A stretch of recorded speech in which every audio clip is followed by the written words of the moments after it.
Time travel stories అఫీషియల్కు స్వాగతం. ఒక చిన్న సరసమైన కథకు ట్రావెల్ చేద్దాం. క్షణకాలం ఆవేశాన్ని వదిలేస్తే, స్పర్శతో మాట్లాడుకోగలిగితే, కౌగిలితో కాంప్రమైజ్ అయితే అదే ఈ కథ. ఇక కథలోకి వెళ్దాం. ఆకాశం నిట్టూర్చింది. వానచినుకులు నిహారిక బంధువులై ఆకుచివరన ముత్యాల్లా మెరుస్తున్నాయి. కిటికీ పక్కన కూర్చుని కాఫీ తాగుతున్న ప్రణవ్ మనసులో ఏదో అలజడి, నిరీక్షణ, విరహం తాలూకు ఎమోషన్, ఆందోళన తాలూకు అనీజీ. శ్రావ్య తిరిగొస్తుందా? సరిగ్గా అప్పుడే ఆటో ఆగింది. చీరకొంగు తలమీద కప్పుకొని కిందకి దిగింది. ప్రణవ్ పరుగున వెళ్లాడు, గొడుగు పట్టుకొని. నువ్వు వెళ్ళు శ్రావ్యా, డబ్బులు నేనిస్తాను, గొడుగు శ్రావ్య చేతిలో పెట్టి చెప్పాడు.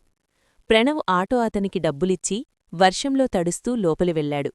కొద్ది క్షణాలకే జోరున కురిసిన వర్షంలో తల తడిసింది. శ్రావ్య క్షణం ఆలస్యం చేయకుండా తన చీరకొంగుతో ప్రణవ్ తల తుడిచింది. తలెత్తి చూస్తే ఆమె వక్ష సౌందర్యం, అంతకు మించిన ప్రేమ సౌందర్యం. వణుకుతున్న పెదవులతో లోపలికి అడుగుపెట్టింది. ఆమె కళ్లలో ఏదో చెప్పాలని తహతహలాడుతున్న భావం స్పష్టంగా కనిపిస్తోంది. ఆమె ఏదో చెప్పబోయింది. శ్రావ్య పెదవులను తన పెదవులతో మూసేశాడు.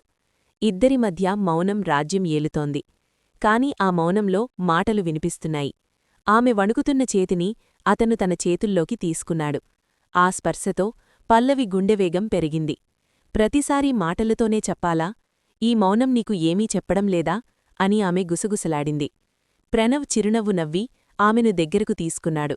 కొన్నిసార్లు మాటలకంటే మౌనానికే శక్తి ఎక్కువ శ్రావ్య. ఈ క్షణం మనది. కాలం ఆగిపోయినా పర్లేదు అంటూ ఆమె నుదుటిపై సున్నితంగా ముద్దుపెట్టాడు. బయట మళ్లీ వాన మొదలైంది. ఆ గదిలో భావోద్వేగాల తపన తారాట్లాడుతోంది. ఊపిరి పోసుకుంటోంది. రెండు దేహాల మధ్య కెమిస్ట్రీ.